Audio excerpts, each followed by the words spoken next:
Good morning and welcome everyone. I know that we'll be having several more join us over the next few minutes, but it's going to be great to have all of our adult classes together here today. I'll have more to say in introduction of Trey and Lee later in the worship assembly before Trey shares the morning message with us, but we were so blessed yesterday by the marriage seminar that you guys led. And we just look forward to the day today. So Trey, come on up and just continue to bless us as you did yesterday. Honored to be in Broken Arrow.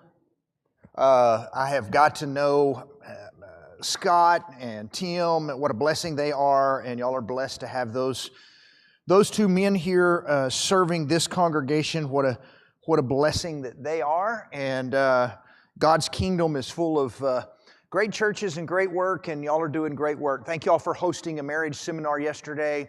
What we are learning all the time is your communities, your churches, the people in your neighborhood are begging for answers on how do we do marriage, how do we do family, how do we do parenting. And if the church doesn't respond with, here's some answers for that, we're going to give you opportunities to come and hear and learn about that, they're going to go to places where they're going to get some really bad answers. And so thank you for yesterday hosting a marriage workshop, and you guys did awesome. It was loaded with lots of visitors from the area, other parts of the state. A couple other states came over, but it was a good day and just the opportunity for others to hear about healthy marriages and healthy families. What we found out and what we're learning is that people will come for workshops about marriages and families, that oftentimes you can invite them to a gospel meeting and they won't, I'm not sure I want to come to that, but they show up for your communities for a marriage and family workshop or a parenting workshop, and it makes for great opportunities to plant seeds that we as churches of Christ are good people, that we love marriages and family and want to do what we can to bless you. But thank you. Why is that important? Because as melodramatic as it may sound, if we could in our country or even in our world fix marriages and families the way God designed them to be, we would fix about 95% of everything that is wrong with our country, our schools, our communities, and everything else. If we started doing marriage and family the way God designed marriage and family to be done. And so we're going to spend some time this morning in our Bible class talking a little bit more about family and healthy families. And so you may be here and you may be going, hey, I'm an empty nester. I haven't had kids in my home in a long time. But if you have children, you can still point those children in the right direction with your words. If you have grandchildren, you probably realize that even with grandchildren, you can point those kids in the right direction and still be an influence in their life. And so the things that we're going to talk about this morning are just some things that deal with what a healthy family looks like, what a healthy marriage looks like. And those are all things that we want to talk about this morning. We're going to be in Psalm 127. We'll probably read the text here in just a minute. This is one of my favorite texts that deals with family and what family is supposed to look like. It tells us a little bit about who creates the family, and if you do things His way, things seem to go really well. Psalm 127. And if you got your Bibles, let's look at that for a moment, and then we'll go through and look at some things that deal with family. Verse 1, unless the Lord builds the house, the builders labor in vain. Now, one of the things that we've become really good at in our communities is we are really good builders of houses.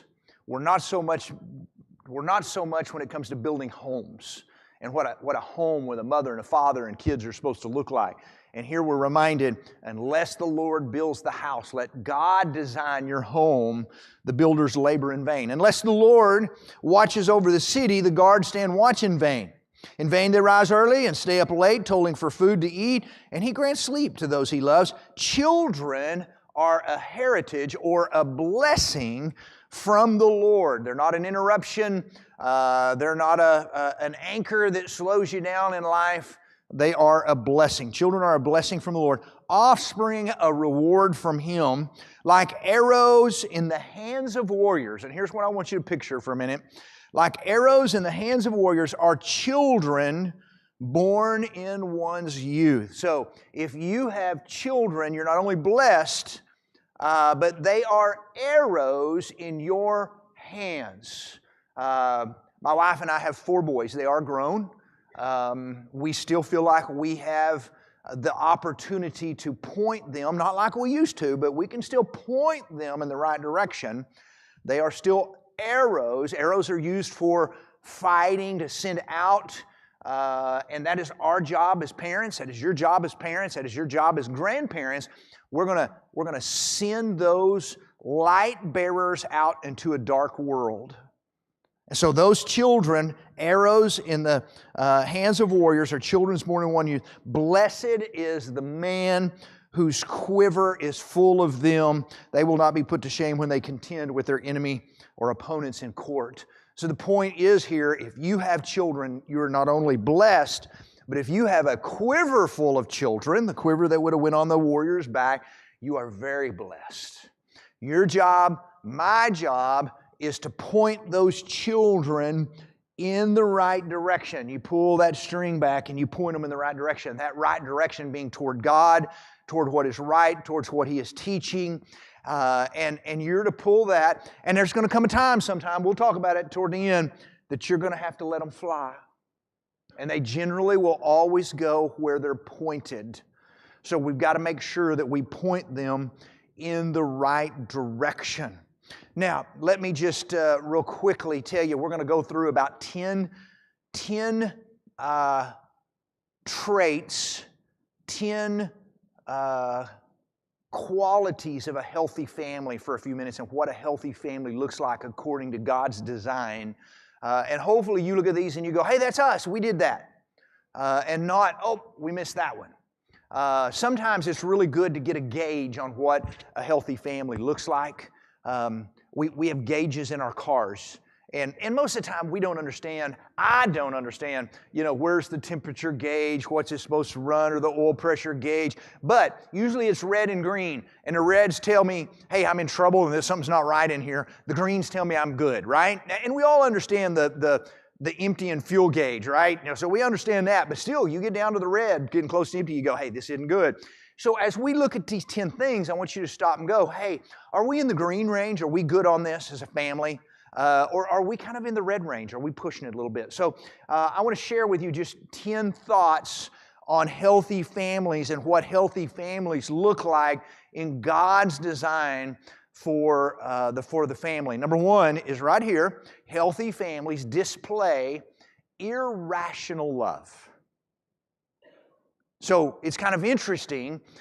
We could have just said healthy families love.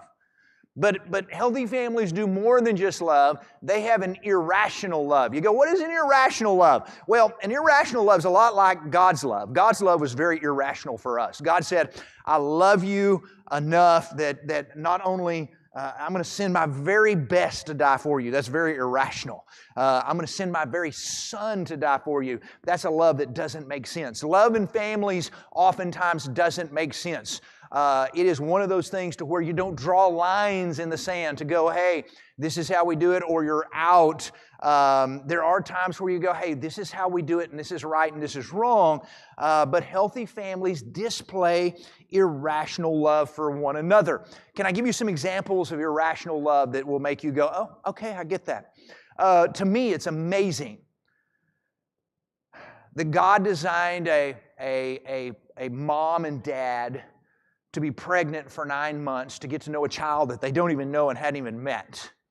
That a mama carries for 9 months, and then at the instant that child is brought into the world, parents can look at a child that has just moments been introduced to them and go, not only do I love that child, but I would die for that child if I needed to. That's irrational love. A love that goes, hey, if the doctor said this child, the only way they're going to live is for you to give up something on your body that we're going to transfer to this child so that they can live, you'd be going, where do I sign up? That's pretty irrational. But God designed family that way. And many times life doesn't go as smoothly as we like, and it's irrational love that helps carry us through those times. Can I give you some ways that we spell love in families? Yeah, I know it's L-O-V-E, but there's some other ways we spell love in families as well. T-I-M-E, time. Time spells love.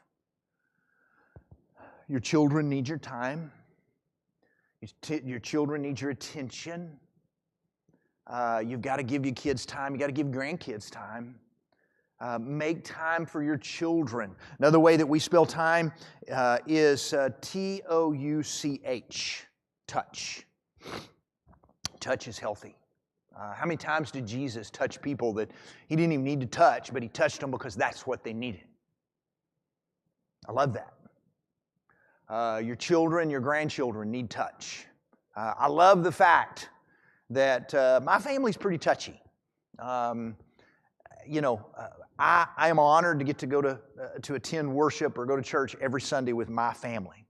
They all live within a few miles of us. We all worship together. We all sit on the same pew together, get to hold my grandkids, which is absolutely phenomenal. And I may have seen them on Friday night or even Saturday.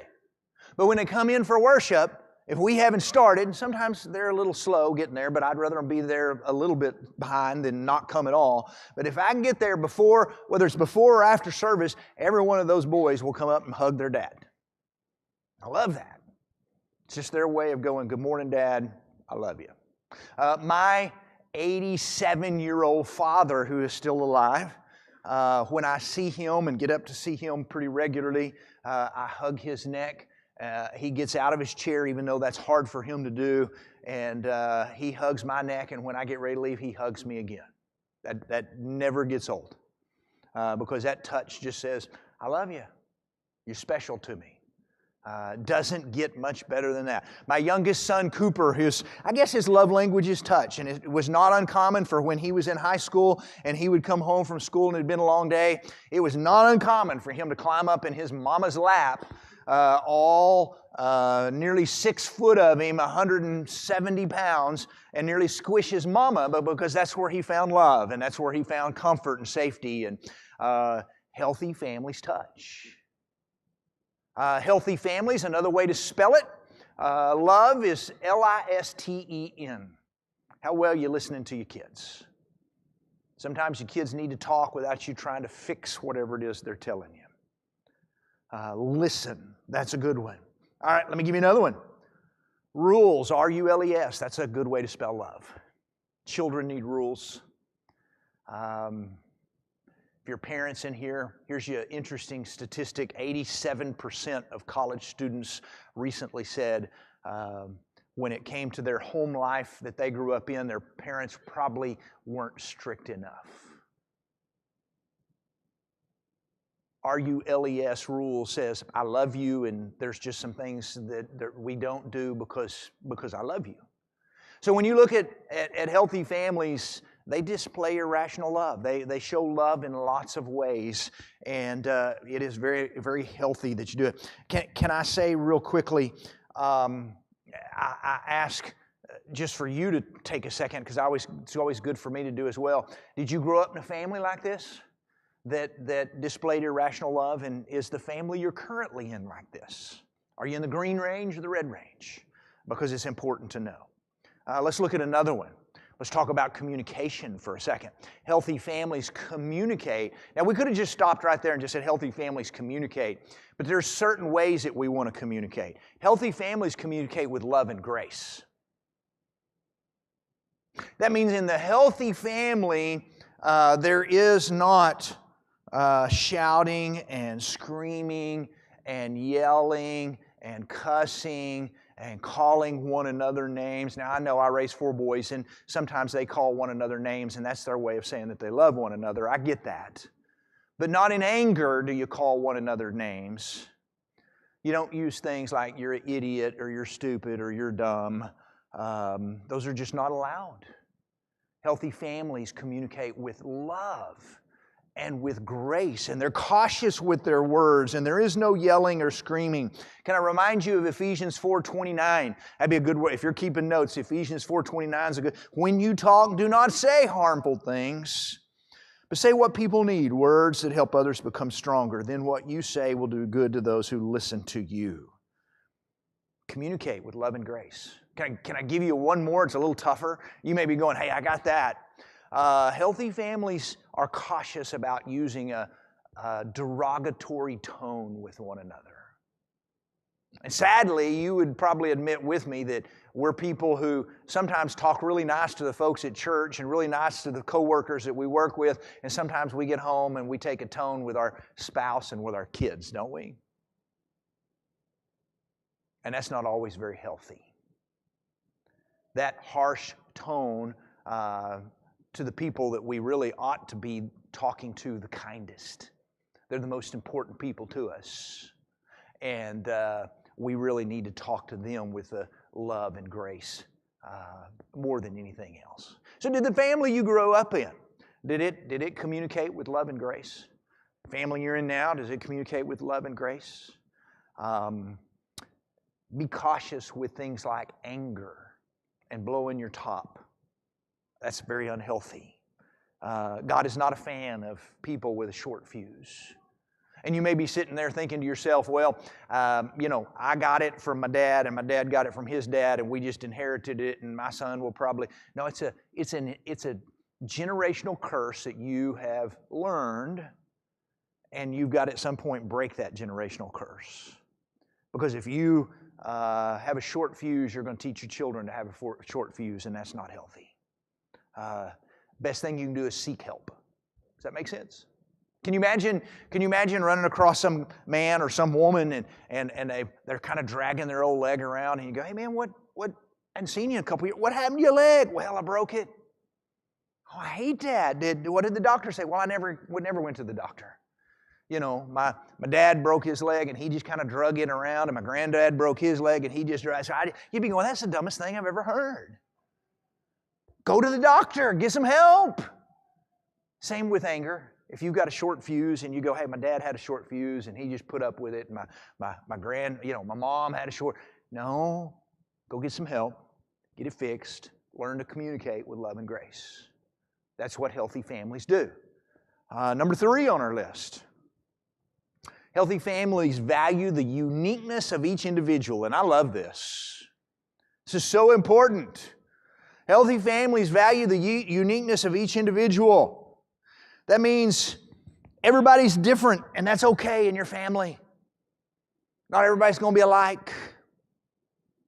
Man, I grew up, there's certain things I like that my kids go, not interested in. That's okay. You may have grown up in a family that, maybe all part of your kids did this, and the other one came along and said, no, not interested. That's okay. They're all different. Love them for who God created them to be. Got a strong-willed child? Everybody, it seems like in family, see, we thought our first one, he was pretty strong-willed. And then our third one came along, and he rewrote the book on strong will. Somebody asked us one time when he was about 3, he said, have you tried Dr. Dobson's strong-willed child on that boy? I said, we hit him with it all the time, He rewrote the book on strong will, and he's still pretty strong-willed. But you know what? God gave him to us to love him and help smooth him out. He blessed us, and we bless him, and we still, today, that strong will comes out every now and then, especially his father and me and him sometimes, and I have to remind myself, hey, I can't always tell him what to do. It's all right. God put him in our family. But you know what we've tried to never do? We never compared him, never said, hey, why can't you be like your brothers? Because that's not a healthy thing to say to a child. Why can't you? We had a couple of boys that were much better at learning in school and made grades and came pretty easy to them. We had a couple of them that was pretty tough on school and things didn't come. We never said, why can't you be more like your brother? That's not what you say. You value the uniqueness of every individual. They're all different. We have 2 introverts that are a little quiet. We have two extroverts that are extremely loud. It's all right. God gave us two. They're very different. Love them for who they are. Don't try to fix them. Don't try to say, hey, can't you be more like this one over here? We had some that were better at sports than others. That's all right. Value the uniqueness of each individual. So important that we understand how important it is to value them for who they are. We had a couple of our boys that kind of pushed the envelope, kind of wanted to see how far they could go without getting in trouble, and sometimes they got way over the line and got in trouble. We had a couple of kids that, I don't know if they ever got grounded for anything. Just difference in kids, but we never said, why can't you be more like your brother? Because God gave us who He gave us, and love them for who they are. A couple of the worst examples of families and dysfunctional families would have been families like Isaac and Rebekah, raising two boys and having favorites. You don't have favorites in families. You value the uniqueness of every individual. You don't play favorites. That was just kind of handed down to Jacob. Then he had 12 and he had favorites. And talk about some dysfunction in families. Value the uniqueness of every individual. Everybody's different in the family. Want to find out how different they are? We learned a long time ago, don't load up in the car with all four boys and go, all right, where's everybody want to go eat? Because all four of them are going to have a different opinion. And they're going to hate the other one's opinion, right? I mean, the youngest was going to go, hey, I want McDonald's. And the other one's going to go, that's the grossest place in the world. I don't want to go there. The two oldest were going to say something like, we want buffet, because it was a whole lot more about quantity than it was about quality. Mama's going to go, I just want to go someplace with some atmosphere where somebody serves me, instead of me being the one that serves all the time. Mamas are out there going, yeah, I get that too. I'm just looking for cheap, all right, when you're feeding a family of 6. And so it's kind of hard to balance all those things out. It's all right. Let everybody be themselves. Encourage them to be individuals. Strong families appreciate each member's uniqueness while they cultivate a sense of belonging to the whole. It's okay to accept everybody's differences. And your kids may not love the sports you love. Your grandkids may want to try different things that you didn't try growing up. Man, I've met families that just said, we're 4-H people. And then they had one kid that said, I don't want to do 4-H. And you have to remind them, hey, it's all right. Let them be who God created them to be. If they're a good kid, that's all that matters. Don't worry about the fact that they're different from you. I had a dad come in my office one time and sit down. He said, I got a son that's got a lot of problems. And I immediately, the way he said it, I thought, oh man, drugs, alcohol. I started going through all these bad things. He said, he is just really doing the family wrong. And I said, what is he doing? He said, well, he's not wearing the same kind of clothes we all grew up wearing. I said, what do you mean? He said, we're kind of come from a Western family, and he's wearing baggy pants and I said, really? I said, really? You're worried about that? You got a good kid that's not off causing, and you're worrying about the kind of pants he wears that are different from you? You should go home and just thank him for being such a good kid. We decided a long time ago, growing up, that our kids, we were going to try really hard to major in the majors and minor in the minors and not get those two backwards.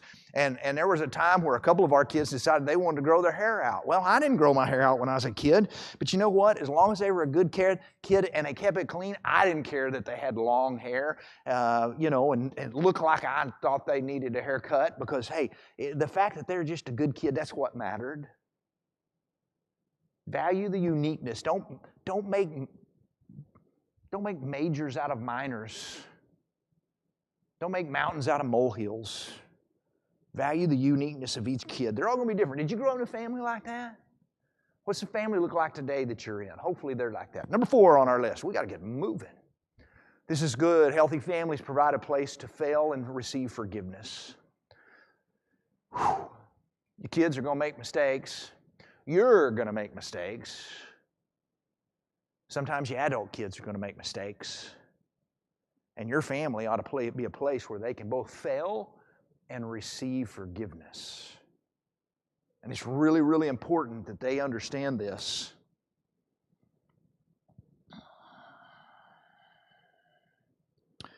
When raising teenagers or any age kids, remember that even the best kids can make the worst decisions at times, and you love them.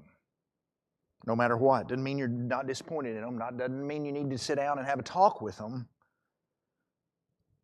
But sometimes kids can make big mistakes. And we have to be parents that offer forgiveness and sometimes ask for forgiveness. I always said that I wanted to be a dad. Sometimes I was really good at this, and sometimes I haven't been so good and have had to ask my kids, forgive me, I'll do better. I wanted to be the dad that when my kids got in trouble, instead of going, my dad's going to kill me, I don't want to tell him, that they thought, I'm in trouble and I need to tell my dad, he'll know how to help fix this. Or he'll know what I need to do. Be that type of parent that says, when you're in trouble, when your kids are in trouble, hey, my dad is who I need to go to. My mom is who I need to go find, because they're going to know how to love me through this and forgive me. I'm not going to tell them, because I'll never hear the end of it. Number 5, healthy families place a high priority on God. Very high priority on God. Our families don't need a little dose of God today. They need a huge dose of God. And spiritual priority should be dominating your family today. At home, in our homes. I love the fact that, remember when Jesus was 12? Spiritual priorities dominated their family. Yeah, you're kind of going, yeah, he was Jesus. They were supposed to. But he wants you to do the same thing. I love the fact that Jesus, when he was 12 years old, Mary and Joseph and Jesus all got up and went to the Passover together. Did you know Joseph was the only one required to go? But the Bible says they went together as usual. Every year it was a family trip that they made to celebrate the Passover. There wasn't travel ball. There wasn't, hey, we got company coming in. I'm tired this year. I think I'll stay home. Every year they went to the Passover as usual, the Bible says, because spiritual priorities dominated that family. To me, I can say this, I'm a visitor here. Hopefully y'all won't run me off and never invite me back, but hey, it's all right. But to me, there should never be a Sunday where you get up and go, what are we going to do today? Your kids should know we go to church on Sundays. And church should be the reason you miss other things, not other things are the reason you miss church. And that's the way that spiritual priorities dominate in the family. So important.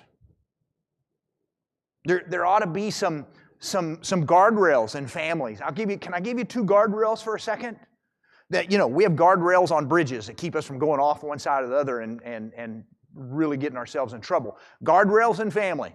One side ought to be family dinners, meaning if you've got kids at home, there ought to be 3 or 4, 5 nights a week you're doing family dinners together. If you're so busy you never have time to sit down and have family meal together, you've jumped that guardrail on this side. I think that's unhealthy. I think you've got to figure out how do we reel this back in with sports and activities to where we're getting some family meals, we're eating together at times.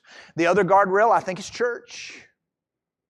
And if we're missing church on Sundays because of stuff that's going on in our world, you've jumped a guardrail. You may be going, hey, we're not doing really good. Now I realize I'm talking to the choir. You're here this morning, okay?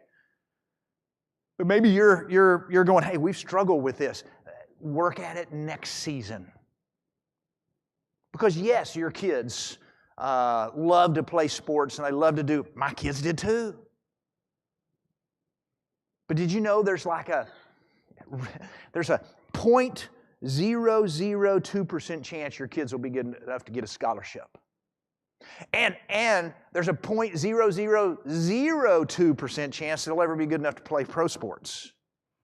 but there is a 100% chance they're going to stand before God someday. And so you better put your priorities in the right order, because that's something we all want our kids to be able to go, hey, Jesus has said, well done, good and faithful servant. I'm not anti-sports. My kids all played sports, but we balanced things out. We had some rules, some things that we didn't do on Sundays or Wednesday nights, because I wanted my kids to know this is important that we do this as a family. Hopefully, spiritual priorities are dominating your family. And I wish we had more time to talk about that. Number 6 on our list, healthy families show appreciation for one another. Families should be communicating praise to one another 5 times more than criticism. Meaning you should be giving to your spouse, your kids, your grandkids 5 times more praise than you do criticism. It's okay to be critical, but you should be giving praise, a lot of praise between all those critics. The only thing they ever hear from you is what you don't like. That is not good. The only thing they hear from you is what you're not a fan of. Not good. They need to be hearing praise, not just criticism. So appreciate them. Lee mentioned yesterday in our workshop, she fired me early in our marriage from doing the laundry. I ruined a whole load of laundry. She said, "You're done." She says she likes to do it. I'm okay with that. Did you know, though, every time I see, so for 30-something years she's done laundry at our house, but did you know that anytime I see her carrying a laundry basket, I stop and thank you for doing my laundry. I don't just go, hey, that's just what she does, she's always done it. I say thank you, I appreciate her. And I usually follow her in a bedroom if she's got it clean and help her fold socks and put my stuff up and things along those lines. Because a person who feels appreciated will always do more than a person that does not. She doesn't like to mow the lawn. I don't know that she doesn't want to mow the lawn. I actually like mowing the lawn. But you know, nearly every time I come in from working in the yard, out in the heat, mowing the grass, she'll go, thank you for making our yards look so nice. It makes me want to go back out and do it again. Man, the yards look good. Let me go work on them some more. Thank you for telling me that. Appreciate one another. Appreciate your kids. Brag on your kids. Brag on your spouse often. Number 7, healthy families teach service to one another. Meaning, it's not just about you and your family. You should be serving people outside your family. Grab your kids sometime when you're making brownies for a family that has had a loss in their family, and let them help you make brownies or deliver them to their house so that they can see, hey, we serve as a family. It's just healthy. In a little community where I lived for about 21 years, where my boys grew up, there was 2 or 3 times that we had kind of storms or tornadoes blow through. And tornadoes are kind of like 2-year-olds. They come in and just make a wreck of everything, and then they leave. And then you have to clean it all up. And more than once, the next morning we get up, go find a trailer, grab the pickup, grab the kids, let's go start picking up limbs all over town. Let's go make sure everybody doesn't need help. And then we'll get to ours too. Why do we do this? Because it's not always about us and what we want in this world. Serve. Be good servants outside. Take your kids and grandkids on mission trips. Man, when your church gets ready to go on a mission trip somewhere and those kids are going, hey, if you want to help on, that should be an area where you're going, hey, what kid needs help? Let me write a check, because your kids serving is a beautiful thing. Some of my favorite memories are trips that our family took to Honduras, where we went and served together, worked together, built houses together down there, fed the poor together, whatever it is, where we went together as a family and served other people. It is very healthy for families to serve together, and we really need to do things along those lines. We had a neighbor lady that lived, little 90-something-year-old lady that lived down the block from us in Childress, where our boys grew up, and we made friends with her, and it was pretty regular for us to go down and mow grass. Sometimes she'd pay the boys, and sometimes she wouldn't. We weren't there to get paid. But we made sure that she was, and our boys all fell in love with her, had a relationship with her, They'd all come home for Christmas, and we'd go down and sing Christmas carols at her house, and she just loved to see everybody. And when they left, she'd go, "Are you feeding those boys?" And I'd go, "I am, I promise I am." But she was always worried about them. Am I taking good enough care of those kids? What a great opportunity that my boys all know little Tootsie Bryant and remembered her, and were sad when she passed because they all worked at her house at one time or another. Very healthy things to do. Healthy families serve one another, serve others. Number 8 on your list, healthy families play together. I think we're getting pretty good at this. Notice that doesn't say pray together. Yes, pray. I think that's important, but play. So in ministry, in 30-something years of ministry, I tried to add up the other day kind of where I was in funerals and think that it's somewhere around 400, 500, 600 funerals that I've done in small town ministry. And I've learned some things about funerals. And one of the things that I've learned is when you sit down with a family to go, let's talk about your grandfather or your father or your mother or your grandmother. Let's talk about this person and what we want to talk about. Tell me about them.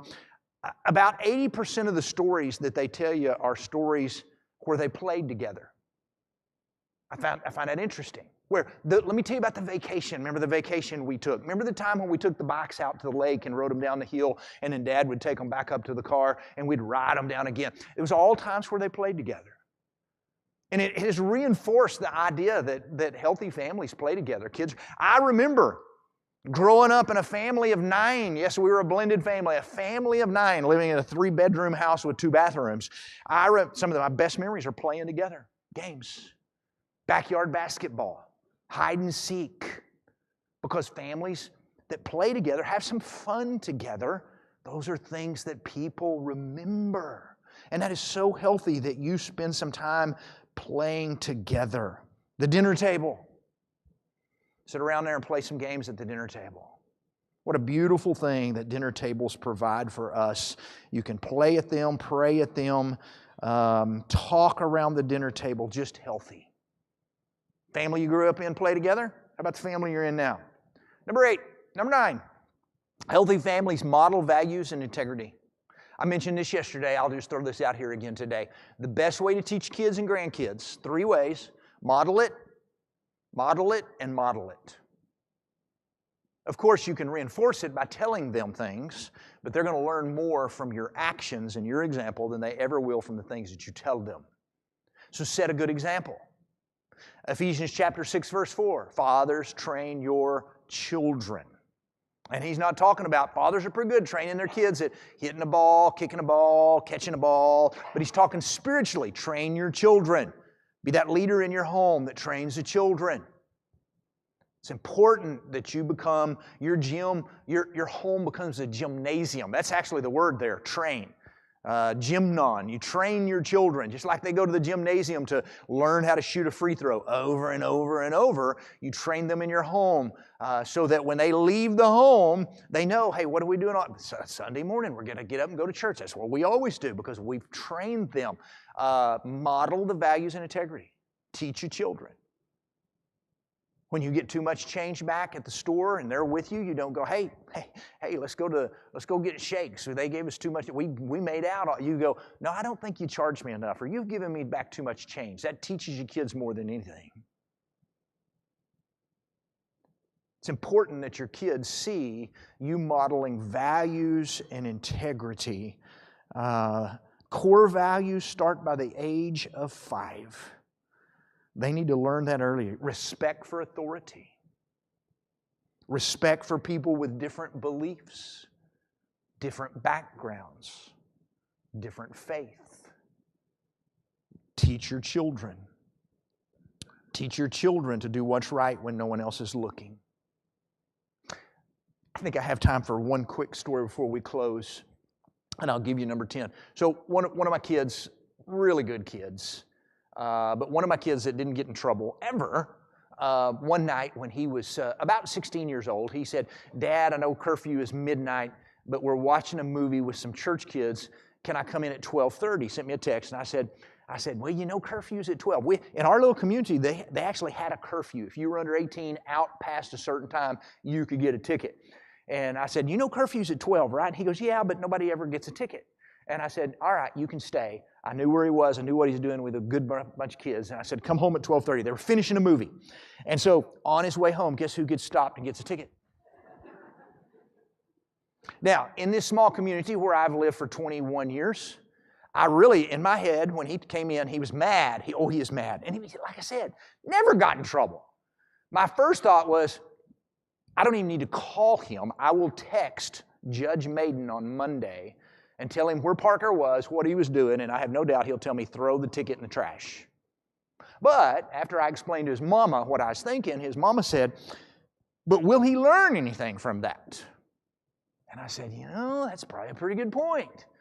You know, he's going to learn his dad can pull strings to get him out of trouble. So we kind of come up with a plan and went in and told him on Monday, said, Parker, here's the deal. I said, you asked to stay out past curfew, so part of this is your problem. But I gave you permission. Part of that's my problem. So we're going to go down and see the judge, and I will pay half of whatever the fine is, and you'll pay the other half. And he didn't have a choice, so it was like, okay. I made sure Judge Maiden knew when we came in, don't let us off. We're paying this bill. This is a learning experience. And we went down, paid. It was $120. And while I really didn't want to spend $60 on this, $60 to me was not that big a deal, okay? But $60 to a 16-year-old kid who pushes a lawnmower in the summer to make money was a lot. Here's my point. Guess how many times after that he asked to stay out past curfew? That would be 0. Because he learned a point. We modeled some values, integrities, and some rules, and he realized there are things you can and can't do, and when you do something you're not supposed to do, you can get in trouble. We learned that, and it was good for him. Really good. Model values and integrity. Can I give you one last one, and then we're going to hear a bell in just a second. Healthy families seek help when they need it. When they run across a problem that they're having and they don't know how to fix this, healthy families reach out to someone else, like a counselor, a minister, an elder, a therapist, to go, how do I fix this? There's not anything that's ever happened in your family, with your kids, with your marriage, that there's not a book on that, a podcast episode on that, somebody specialized and trained in that you can ask, hey, I need help on this. The worst thing you can do is sweep it under a rug and go, maybe it'll just go away. Best thing you can do is go, we need to figure out how to fix this. Let's seek some help. Healthy families seek help when they need it. I don't know if that's the kind of family you grew up in. I don't know if that's the kind of family that you are in today, but healthy families seek help. So those are all kind of green areas that you want to be in when it comes to traits of a healthy family. Don't get over in the red. Stay right there in the green. Whether you got kids or grandkids, make sure you're modeling what a healthy family looks like. And because there's going to be a time, you remember, you got that arrow pulled back, those kids, and you may have little ones in your home right now, and you're going to blink twice, and they're going to be graduating from high school. And they're going to fly. You're going to have to let them go, and they're going to have to fly wherever it is that you've been pointing them for the past 18 years. So you better make sure you're pointing them in the right direction so that they fly in the right way. There you go. Let's have a word of prayer and we'll be dismissed. Father, thank you for our time to just talk a little bit about what healthy families look like. Father, help us to realize the importance of healthy families and the importance, Father, of doing things the way you designed them in the family. Unless you, the Lord, builds the house, the builders labor in vain. We want to build great families. Father, bless the Broken Arrow Church and bless the work they do in your kingdom. Thank you for them. Thank you for Jesus. It's in His name we pray. Amen.